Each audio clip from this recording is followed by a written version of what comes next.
What really happens to your body after 80? Doctors won't tell you this. What no one tells you about life after 80. The truth you deserve to hear. When most people picture getting older, they imagine their 60s or maybe early 70s. Retirement, travel, family time, or finally picking up that long-forgotten hobby. But very few ever talk about what really happens after 80. It's almost like the world goes quiet. You don't see commercials celebrating life at 85. You rarely hear news stories about vibrant 90-year-olds. And when someone mentions a person in their 80s, their voice often softens, as if it's already the beginning of the end. But here's the truth. Turning 80 doesn't mean your life is over. It means it's changing, deeply, quietly, and often invisibly. Behind the birthday wishes and polite conversations, something profound is happening. For many seniors, it's a silent shift in identity, a quiet grief for things lost, and a daily effort just to feel seen in a world that's slowly looking the other way. This isn't a story meant to scare you, it's a story meant to open your eyes. Because when we name what's real, we take back the power to respond with intention, strength, and grace. In this video, we're going to pull back the curtain and show you what life after 80 really feels like. From the slow emotional isolation to the physical changes no one warns you about, to the subtle ways society begins to withdraw its attention. Some of it may feel heavy, some of it may feel painfully familiar, but all of it matters because aging after 80 isn't just about biology. It's about dignity, connection, and truth. If you're over 80 approaching it or love someone who is, this video is for you. You won't hear this kind of honesty often, but that's exactly why it could change everything. What really changes after 80? Most people think aging beyond 80 is just more of the same. More gray hair, more checkups, more naps. But that's not the real story. What happens after 80 doesn't arrive with a bang. It's slow, quiet, and often invisible to everyone except the person living it. And because it's so quiet, no one talks about it. Not even doctors, not even family. But we should. 1. Emotional shrinking, surrounded yet alone. You might still talk to family, you might still have neighbors, but something feels different. Conversations get shorter, invitations slow down, friends move or pass away. Even in a room full of people, you feel invisible. It's not dramatic, it's just quiet, and that silence starts to grow inside you. 2. The retreat of the body. Things you once did without thinking now require effort. Standing up, walking, lifting something, your balance changes, your energy fades faster. So you begin to opt out. You let others carry the bags, you skip the stairs, you sit when you used to move. It seems small, but over time, those little choices shape your world. 3. Loss of rhythm, loss of purpose. Without work or tight routines, the days start to blur. Mornings stretch, afternoons feel empty, nights come too quickly, and when days lose shape, your sense of purpose can fade too. The weight of silent grief. By 80, you've likely lost more than most people can understand. Spouses, siblings, lifelong friends, even children. Yet the world expects you to carry on. People admire your strength, but rarely ask about your pain. You stop mentioning it, not because the grief is gone, but because you don't want to bring others down. 5. The quiet exit of society. Clerks look past you. Strangers talk slower, or not at all.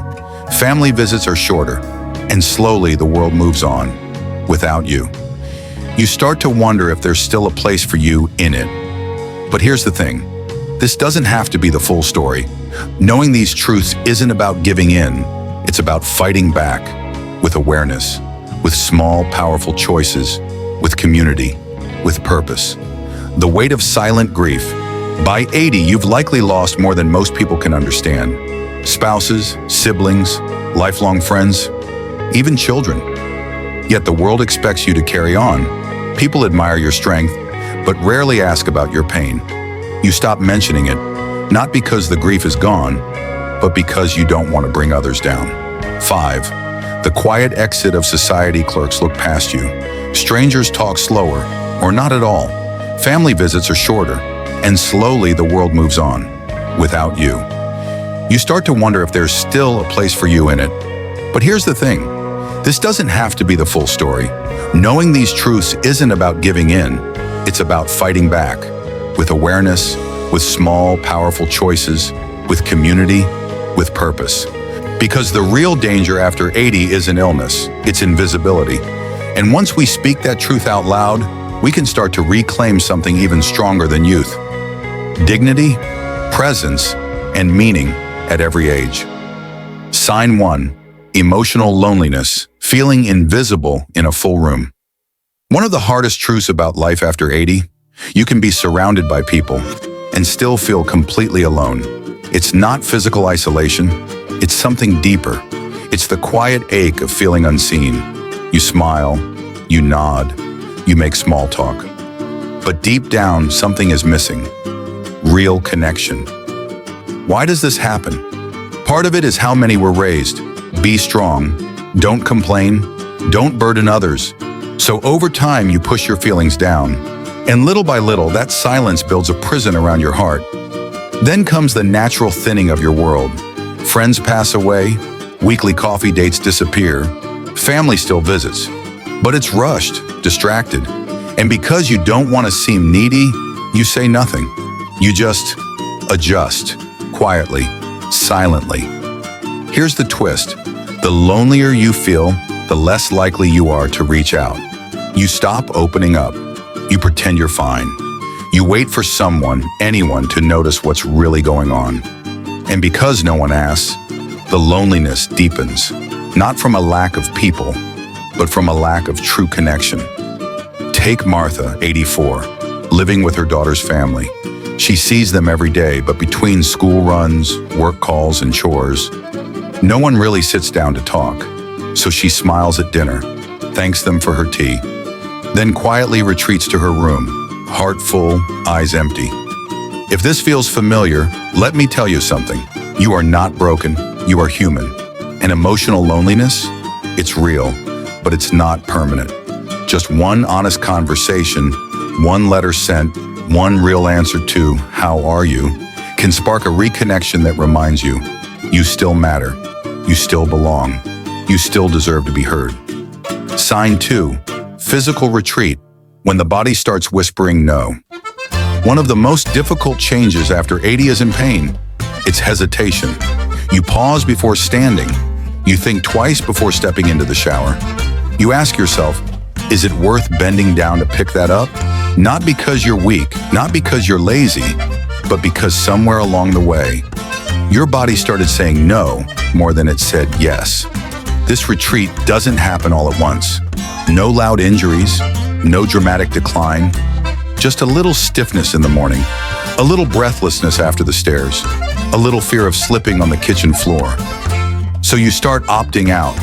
You stop going for walks, you skip the garden, you let someone else carry the laundry. At first it feels smart, cautious, but over time, the less you move, the more foreign movement becomes. Your muscles weaken, your balance changes, your confidence disappears, and suddenly your world starts to shrink. You start to wonder, what if I fall? What if I can't get back up? What if no one hears me? Take Harold, 81. He used to walk around the block every evening. One night, he tripped on uneven pavement. He wasn't badly hurt, but he got scared, so he stopped walking. Just being careful, he told himself.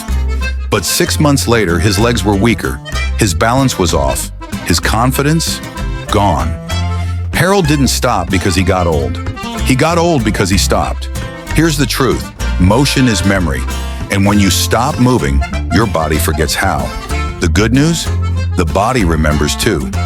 Gently, patiently, but it does. Stretch your arms overhead each morning. Stand up without your hands. Walk your hallway one more time than usual. You don't need marathons. You need movement with intention. Because every time you move, you send your body a powerful message. I'm still here. I still matter. Keep going. And after 80, that message might just be the best medicine of all. Sign 3, the loss of rhythm and purpose, when days start to blur. there's a quiet shift that happens after 80, and it catches most people off guard. It's the loss of daily rhythm, the disappearance of personal purpose. For decades, your time had structure. You had jobs to do, people to care for, bills to pay, errands to run. Your calendar was full, and with it, your life had direction. But now, no job, fewer visits, fewer calls. The days stretch open, and not in a good way. At first, it feels like freedom, but soon it starts to feel like drift. You wake up, but there's no reason to get dressed. You eat lunch, but you can't remember how the morning passed. You sit by the window, not bored, but not alive either. Without routine, the days blur. And without purpose, even good health can feel strangely hollow. What people don't realize is this: the human body and mind thrive on structure, especially in later years. Routine gives texture, purpose gives direction, and without them, we slow down, inside and out. Take Esther, 87. After her husband died, her book club stopped. Her volunteer work ended when the senior center closed. Now her days are quieter, and so is she. "I just don't feel like myself anymore," she told her doctor. Not because of illness, but because the rhythm of her life had gone silent. The solution, not grand, but gentle and personal. Water your plants at the same time each day. Write postcards every Sunday. Listen to your favorite radio show with morning tea. Small habits, repeated with care, become sacred. They turn empty days into meaningful moments. Because even after 80, you still have a purpose. You still have a place. You still have a reason to get up, move, and be seen. After 80, something happens. Something no one really warns you about. It's not just the body that changes. It's the feeling of fading quietly into the background. And most of the time, you don't even realize it's happening. Until one day, you do. Sign 1. Emotional loneliness. You don't cry, you don't complain, you just carry it, that feeling of not wanting to bother anyone. So you push it down. Over time, this self-silencing becomes a kind of invisible prison. Your social circle thins. Close friends pass away, family gets busy. Even if they still call or visit, it's not quite the same. And because you don't want to seem needy, you stay quiet. You adjust to a life that feels just a little more hollow. And here's the twist. The lonelier you feel, the less likely you are to reach out. You begin to withdraw. Conversations stay surface level. You smile and say, "I'm fine," even when you're quietly hoping someone will ask what's really going on. Take Martha, for example, 84, living with her daughter's family. She sees them every day. But between school runs, work calls, and dinner routines, no one really talks to her, not like they used to. So she smiles politely, thanks them for the tea, and retreats to her room, heart full, eyes empty. If this resonates with you, you are not broken. You are human, and what you're feeling is real. But emotional loneliness doesn't have to be permanent. One deep conversation, one letter, one honest answer to "How are you?" These little moments can reawaken connection, because even in the quietest years, you still deserve to be heard. Sign 2, physical retreat. One of the hardest parts of aging isn't pain, it's hesitation. You hesitate before standing up. You pause before stepping into the shower. You weigh whether it's worth bending down to pick something up. Not because you're lazy, because your body has started saying no more than it says yes. This physical retreat is slow and quiet. Stiffness in the morning, a little breathlessness, a growing fear of slipping on the kitchen floor. And so you do less, not because you can't, but because it feels safer not to try. But here's the hard truth. The less you move, the faster you lose the ability to move. Muscles weaken, balance shifts, confidence fades. Take Harold, 81. He used to walk every evening, but after one trip on uneven pavement, he stopped. Within 6 months, his legs weakened, his world shrank, and so did his belief in himself. Harold didn't stop because he was old. He got old because he stopped. But the good news? The body remembers. Stretch your arms each morning. Stand without using your hands. Walk the hallway twice instead of once. You don't need marathons. You just need movement with intention. Because every step is a message to your body. I'm still here. I still matter. And after 80, that may be the most powerful medicine of all. Sign 3. Loss of rhythm and purpose. In earlier decades, your life had shape. Wake up, get dressed, go to work, raise the kids, make dinner. Every day had a reason. But after 80, no job, no appointments, no routine. Just long, quiet stretches of unstructured time. At first, it feels like freedom, but over time, it starts to feel like drift. You wake up with no urgency. You eat lunch but can't remember what you did that morning. You sit by the window and watch the hours pass. Not bored, just disconnected. Without rhythm, days blur, and without purpose, even good health can feel strangely hollow. Take Esther, 87. After her husband passed, her book club ended. Her volunteer role stopped, and so did she. I just don't feel like myself anymore, she said. Not because she was sick, but because the rhythm of life had gone silent. The solution? It's not grand. It's gentle. Water the plants at the same time each day. Write a postcard every Sunday. Turn on your favorite radio show with your morning tea. Small rituals become anchors. They turn empty time into sacred space. Because purpose doesn't need to be big. It just needs to be yours. Sign 4. Unspoken fears about decline in dignity. After 80, many people carry a quiet fear. I don't want to be a burden. So you stop asking for help. You downplay your pain. You pretend not to feel lonely. And on the surface, everything looks fine. But inside, you're holding your breath, afraid of becoming too much, afraid of being forgotten, afraid of losing control. And here's the tragedy.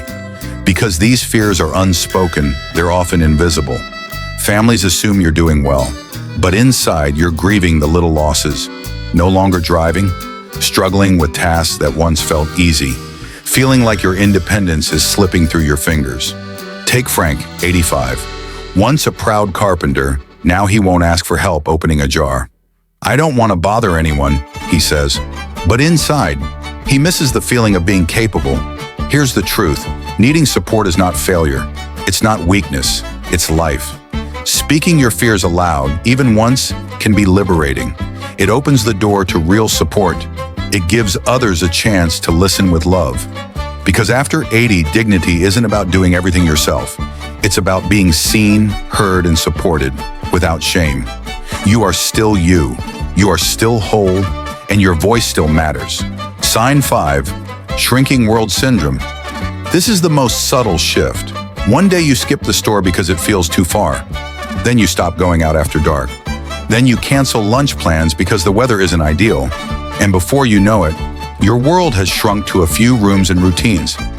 This isn't laziness, it's protection. Your body is trying to avoid risk. Your heart is adjusting to a quieter pace. But there's a cost. When your environment shrinks, so does your stimulation. And when you stop seeing new things, hearing new voices, or engaging with the outside world, your brain starts to dim. Your spark begins to fade. Take Lorraine, 89. She loved her weekly salon visits and walks through the farmer's market. But after a hip injury, she stayed home. It just felt easier, she said. Months later, her daughter noticed. Lorraine wasn't just less mobile, she was less herself. But here's the good news. You don't need grand adventures. Open the blinds. Step onto your porch. Rearrange the living room. Try a new hobby, any new hobby. Variety is not a luxury, it's mental nutrition. Even one new experience a week can reignite the truth. You're still here, and there's still life to live. Final thoughts. Emotional loneliness, physical retreat, loss of rhythm, quiet fears, a shrinking world. Each one seems small, but together they tell the deeper story of aging after 80. Not one of weakness, but one of quiet fading. Not dramatic breakdowns, but small, repeated moments of being left behind. But here's the truth. Your presence is powerful. Your memories, your wisdom, your beating heart, they still matter. And these signs, They're not just warnings, they're invitations to reach out, to move, to speak honestly, to reclaim joy. Longevity isn't just about living long, it's about living deep. So if you've recognized yourself in any of these signs, know this: it's not too late. Not too late to move, not too late to change, not too late to come alive again. You're still here. And that means the story isn't over.